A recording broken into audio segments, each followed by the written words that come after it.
नमस्कार प्यारे बच्चों। स्वागत है आपका विनिंग स्टडी पॉइंट में। आज बात इतिहास की।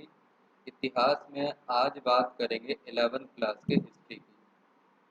11th क्लास के हिस्ट्री में आज बात करेंगे chapter number 1 from the beginning of time, समय की शुरुआत की। और ये जो क्लास है आपकी टोटली एनसीईआरटी बेस्ड रहने वाली है, जहाँ हम इस चैप्टर को छोटे छोटे पोर्शन में समझेंगे, साथ ही साथ पेजेस वाइज बात भी करेंगे कि किस पेज पर क्या लिखा गया है, किस तरह के क्वेश्चन बन सकते हैं और कैसे एक्सप्लेन किया जा सकता है। तो चलिए शुरुआत करते हैं आज की क्लास की और बात करते हैं पेज नंबर 17 से। आज की क्लास का जो मेन मुद्दा रहने वाला है वो ये है कि आदि मानव के बारे में, अर्ली ह्यूमंस के बारे में आपने काफ़ी कुछ पढ़ा और काफ़ी कुछ समझा। काफ़ी चीज़ें अब क्लियर हो चुकी होगी कि मानव का विकास कैसे हुआ, मानव किस तरीके से डेवलप हुआ। ये सभी चीज़ें आपकी क्लियर हो चुकी होगी। आज हम बात करेंगे कि अर्ली ह्यूमन अपने आप को सरवाइव रखने के लिए, यानी अपने आप को जीवित रखने के लिए भोजन किस तरह से प्राप्त करते थे। यानी आज बात करेंगे भोजन प्राप्त करने के तरीकों की। तो यहाँ पर अगर हम बात करें तो आदिकालीन मानव कई तरीकों से अपना भोजन जुटाते थे। इसमें शामिल था संग्रहण, इसमें शामिल था शिकार, इसमें शामिल था अपमार्जन और इसमें शामिल था मछली पकड़ना। अगर हम बात कर लें अर्ली ह्यूमंस की, तो would have obtain food through a number of ways such as gathering, hunting, scavenging and fishing. यहाँ पर आपको समझना है कि जो आदिकालीन मानव थे, जो सॉरी जो शुरुआती मानव थे, वो कई तरीकों से अपना भोजन जुटाते थे। संग्रहण के द्वारा भी, शिकार के द्वारा भी, अपमार्जन के द्वारा भी, मछली पकड़ने के द्वारा भी। अगर हम बात करें तो उनके पास फूड को ऑब्टेन करने के कई तरीके थे, जैसे gathering, hunting, scavenging and fishing. इसके अलावा अगर बात करें तो अब इनको वन बाय वन करके डिटेलिंग से बात करते हैं कि संग्रहण का मतलब क्या होता है, किस तरीके से वो संग्रहित किया करते थे। यहाँ पर संग्रहण का आम भाषा में मतलब समझ लीजिएगा, इकट्ठा करना। शुरुआती दौर में अगर बात की जाए तो मानव के भोजन प्राप्त करने का जो शुरुआती और पहला तरीका था वो संग्रहण था। यानी मानव ने अगर भोजन प्राप्त किया तो वो गैदरिंग के थ्रू किया था। अब यहाँ पर देखते हैं कि संग्रहण के तौर पे वो किन किन चीज़ों को इकट्ठा किया करता था। अब संग्रहण की क्रिया में, यानी इकट्ठा करने का जो कार्य था, उसमें वो पेड़ पौधों से मिलने वाले खाद्य पदार्थ जैसे बीज, गुठलियाँ, बेर, फल एवं कंदमूल इकट्ठा करना शामिल था। गैदरिंग में अगर बात करें तो would involve collecting plants food such as seeds, nuts, berries, fruits and tubers. यानी यहाँ पर आपको ध्यान देना है कि संग्रहण की बात की जाए कि आदिकालीन मानव किन किन चीज़ों को इकट्ठा किया करता था, तो वो पेड़ पौधों से मिलने वाले जो भी खाद्य पदार्थ, खाने वाले पदार्थ होते थे। यहाँ जस्ट एग्जाम्पल आपको बताया गया जो आम तौर पे प्रमुख रूप से देखने को मिलता है। बीज हो गया, गुठलियाँ हो गई, बेर हो गया, फल हो गया, कंदमूल हो गया। इन सब को वो इकट्ठा करके इनके द्वारा अपना भोजन प्राप्त किया करता था। इसके साथ साथ अगर बात की जाए तो अब कहा जाता है कि आदिकालीन मानव ने अगर भोजन प्राप्त करने का तरीका सबसे पहला संग्रहण था, तो क्या इसकी जानकारी हमें प्राप्त होती है। तो यहाँ पर एक चीज़ आप समझ लीजिएगा, संग्रहण जो है वो अनुमान के आधार पर बताया जाता है कि आदि मानव के भोजन प्राप्त करने का ये पहला तरीका था। क्योंकि अगर हम बात करें तो ह्यूमन डेवलपमेंट एक ह्यूमन चाइल्ड डेवलपमेंट की तरह होता है, जहाँ शुरुआती दौर में आपको मालूम है कि जब एक बच्चा पैदा होता है तो उसे सही और गलत की पहचान नहीं होती।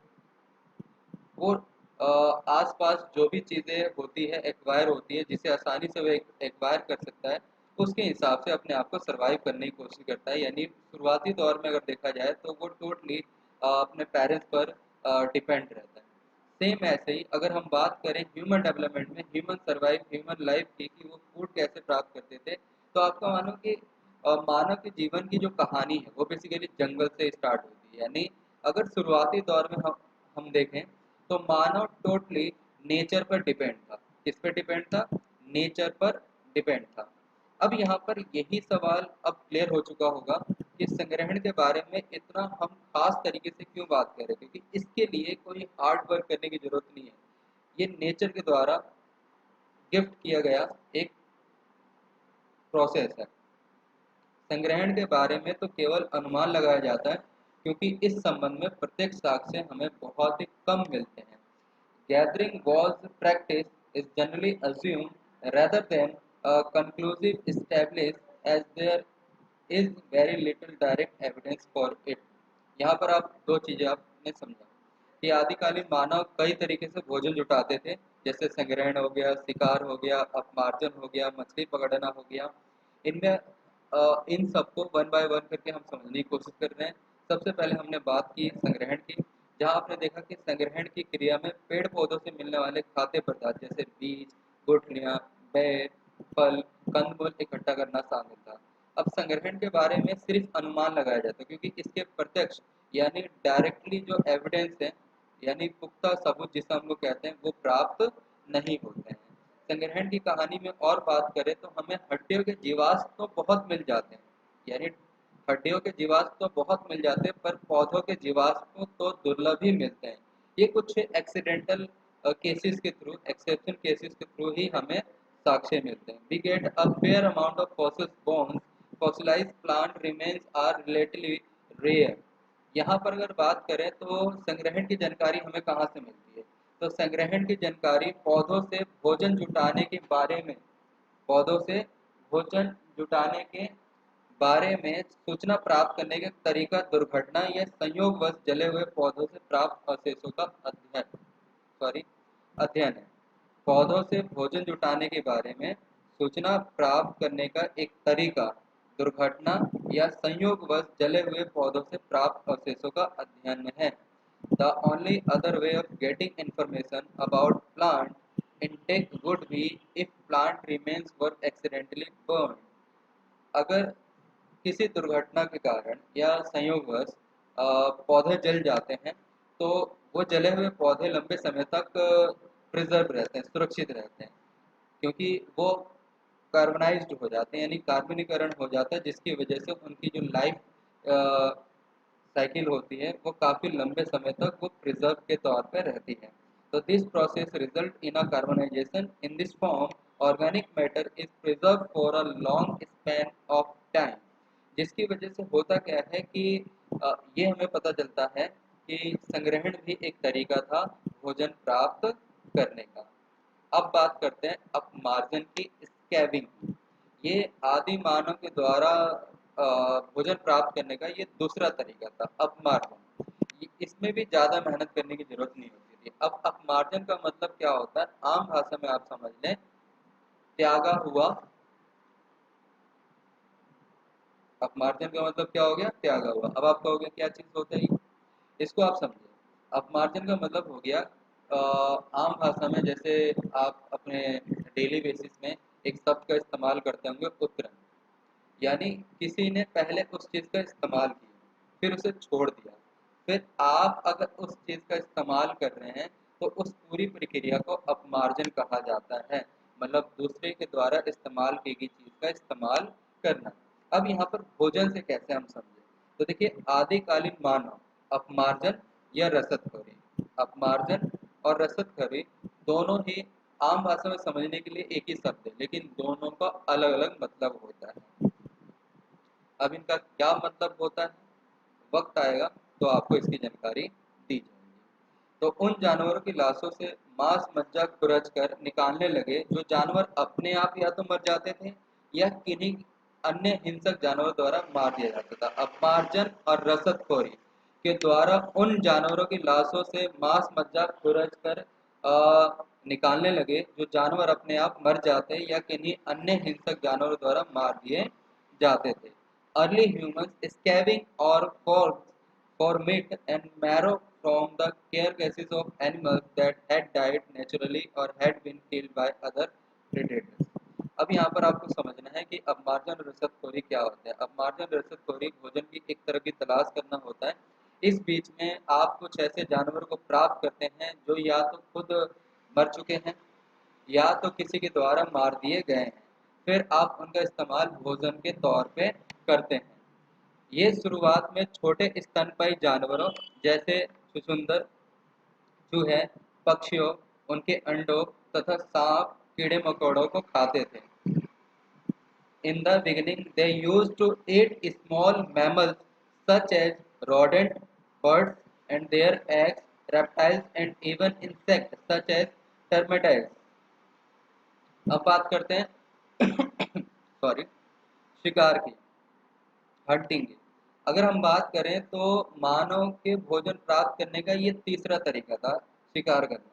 अब कहा जाता है कि शुरुआती दौर से ही मानव शिकार नहीं करता था। इसका सीधा सीधा मतलब है कि इससे पहले आपने जो भी तरीके देखे, तो अगर हम बात करें कि एक डिबेट चलता है कि जो मानव है वो शाकाहारी या मांसाहारी, ये एक बहुत बड़ा क्वेश्चन है। तो शुरुआती दौर में आपको क्लियर कर दिया है कि शुरुआती दौर में मानव जो था वो शाकाहारी था।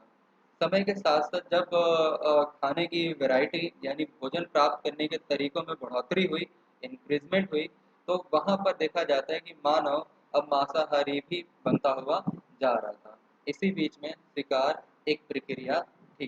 शिकार शायद बाद में शुरू हुआ, लगभग 5 लाख साल पहले इसकी शुरुआत हुई थी। Hunting probably began later about 5 lakhs years ago। अब यहाँ पर यह आपको समझना है कि शुरुआती दौर में जो मानव था, आदि मानव, वो छोटे छोटे जानवरों का शिकार करता था, जिन्हें आसानी से बिना हथियार के भी वो उनका शिकार कर सकता था। लेकिन अब कहा जाता है कि धीरे धीरे जैसे जैसे ह्यूमन का डेवलपमेंट हुआ, तो औजारों का निर्माण भी स्टार्ट हुआ। अब देखने को ये मिलता है कि योजनाबद्ध तरीके से और सोच समझकर बड़े स्तनपायी जानवरों का शिकार करने का सबसे पुराना जो स्पष्ट साक्ष्य है, वो हमें दो स्थलों से मिलता है। अब मैं ये क्यों कह रहा हूँ कि शिकार करने का जो साक्ष्य है वो लगभग 5 लाख साल पहले प्राप्त हुआ था, यानी ये ज़्यादा पुरानी बात नहीं है।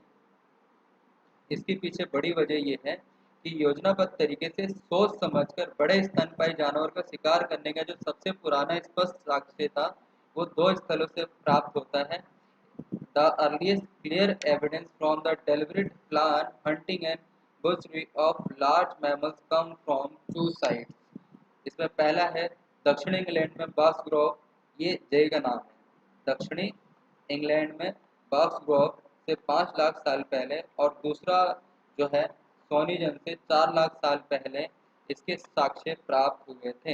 इंग्लिश में भी सेम है। First Boxgrove in southern England 5 lakhs years ago and second Schoningen in Germany 4 lakhs years ago से प्राप्त होता है। यहाँ से हमें जानकारी मिलती है कि उस समय का मानव शिकार किया करता था, और 5 लाख साल पहले ये कहानी स्टार्ट हुई थी। इससे पहले भी हो सकता है, लेकिन मानव औपचारिक तौर पर योजनाबद्ध तरीके से सोच समझकर अगर बड़े स्तनपायी जानवर का शिकार कर रहा था, तो 5 लाख साल पहले से स्टार्ट हुआ था।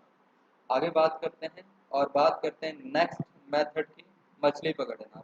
आदि मानव के भोजन प्राप्त करने का एक और तरीका था, वो था मछली पकड़ना। यानी मछली पकड़ के वो अपना पेट भरा करता था। मछली पकड़ना भी भोजन प्राप्त करने का एक महत्वपूर्ण तरीका था। Fishing was also important to get food. और इसकी जानकारी कहाँ से मिलती है? ऐसे अनेक खोज स्थलों से हमें मछलियों की हड्डियों से मिलने से ये पता चलता है। अनेक खोज स्थलों से मछलियों की हड्डियां मिलने से ये पता चलता है कि उस समय का मानव मछलियों को भी पकड़ के एज अ भोजन के तौर पे इस्तेमाल करता था। Fish bones are found from many such site. अब यहाँ पर आपको ध्यान देना है कि लगभग 35 लाख साल पहले, सॉरी 35 हजार साल पहले मानव के योजनाबद्ध शिकार के साक्ष्य यूरोप से प्राप्त हुए थे। वो कौन सी जगह थी जहाँ से योजनाबद्ध तरीके से शिकार के साक्ष्य प्राप्त हुए थे? तो उस जगह का नाम था यूरोप। आपको खास तौर पे ध्यान देना है कि 35 हजार साल पहले मानव ने योजनाबद्ध तरीके से शिकार करना स्टार्ट कर दिया था यूरोप के अंदर। यानी यूरोप में जितने भी साक्ष्य प्राप्त हुए हैं वो 35 हजार साल से ज़्यादा पुराने नहीं हैं। From about 35,000 years ago there is the evidence of plant hunting from some European sites। इसके अलावा अब हम बात करते हैं आदि मानव के लाइफस्टाइल की, यानी उसके जीवन शैली की। तो अगर हम बात करें तो मानव के भोजन प्राप्त करने का तरीका देख लिया, आज के समय में एक आम मानव के तौर पे देखें तो उसकी बेसिक ज़रूरतें क्या हैं? रोटी, कपड़ा, मकान। आपने उसके डेवलपमेंट को देखा, आपने उसके भोजन प्राप्त करने के तरीके को देखा। अब सवाल उठता है कि वो कहाँ रहता था? तो कहा जाता है कि 4 लाख साल से 1 लाख 25 साल हज़ार साल पहले गुफाओं और खुले निवास क्षेत्र का प्रचलन शुरू हो चुका था। इसका मतलब जो आदि मानव पहले पेड़ों पे रहा करता था, अब वो खुले स्थानों पर रहना उसने शुरू कर दिया और साथ ही साथ गुफाओं में भी रहना शुरुआत कर दिया। इसके ज़्यादातर जो साक्ष्य हैं, पूरा स्थल जिसे हम लोग कहते हैं, वो यूरोप से प्राप्त हुए हैं। Evidence from this come from sites in Europe. इसमें पहला जो साक्ष्य प्राप्त होता है वो दक्षिणी फ्रांस से प्राप्त होता है। दक्षिणी फ्रांस में जगह है लेजरेट गुफा की दीवार को 12 × 4 मीटर यानी 12 मीटर चौड़ाई है और 4 मीटर लंबाई है, आकार के एक निवास स्थान से सटाकर बनाया गया था। In the laterite cave in southern France, a 12 by 4 meter shelter was built against the cave wall. इसके अंदर 2 चूल्हे और विभिन्न प्रकार के खाद्य स्रोत हमें प्राप्त हुए हैं। ओके, इसके अंदर 2 चूल्हे और विभिन्न प्रकार के खाद्य स्रोत जैसे फल, वनस्पतियाँ, बीज, काष्ठ फल, पक्षियों के अंडे, जल की मछलियाँ मीठे जल की मछलियाँ जो मीठे जल में पाई जाती है, ट्राउट, पर्च और कार्प के साक्ष्य मिले हैं। 2 चूल्हे, भिन्न भिन्न प्रकार के खाद्य स्रोत जैसे फल, वनस्पतियाँ, बीज, काष्ठ फल, पक्षियों के अंडे, मीठे जल की मछलियाँ, ट्राउट, पर्च, कार के साक्ष्य प्राप्त हुए। Inside it were 2 hearths and evidence of different food source, fruits, vegetables, seeds, nuts, birds, fresh water, fishes, trout, perch and cod. इसके साथ साथ अगर बात की जाए तो दक्षिणी फ्रांस के समुद्र तट पर स्थित टेरा अमाटा में घास-फूस और लकड़ी की छत वाली कच्ची कमजोर झोपड़ियां समसामयिक मौसमी प्रवास के लिए बनाई जाती थी। Terra Amata on the coast of southern France यानी दक्षिणी फ्रांस के पास स्थित है टेरामाटा। वहां से घास फूस और लकड़ी की छत वाली कच्ची कमजोर झोपड़ियां प्राप्त हुई है, जो ये बताती है कि उस टाइम पर मौसमी प्रवास होता था, यानी मौसम के अनुसार आदि मानव एक जगह से दूसरी जगह जाया करता था। इसके लिए वो थोड़े समय ठहरने के लिए, विश्राम करने के लिए उसने टेम्पररी कुछ स्थान बना रखे थे, मतलब झोपड़ियाँ बना रखी थी जहाँ वो रहा करता था। और यहाँ से हमें कुछ चीज़ें प्राप्त हुई हैं। इसके अलावा केन्या में चेसोवांजा, ये जगह का नाम है, केन्या में जगह है जिसका नाम है चेसोवांजा। और दक्षिणी अफ्रीका में स्वाट प्रॉन्स में पत्थर के औजार के साथ साथ आग में पकाई गई चिकनी मिट्टी और जली हुई हड्डियों के टुकड़े मिले। अगर इनके डेट की बात करें तो ये 14 लाख से 10 लाख साल पुराने हैं, यानी ये ज़्यादा से ज़्यादा 14 लाख से 10 लाख साल पुराने हैं। अब अगर हम बात करें तो पत्थर के औजारों का इस्तेमाल करना भी इस समय मानव ने आरंभ कर दिया था। इसके साथ साथ अगर बात की जाए तो मानव ने आग की भी खोज कर ली थी। चिकनी मिट्टी और जली हुई हड्डियों के टुकड़े मिले हैं, जो ये बताते हैं कि उनका इस्तेमाल करना उन्हें आ गया था, यानी कैसे आग को नियंत्रित किया जाता है वो उन्हें अब मालूम चल चुका था।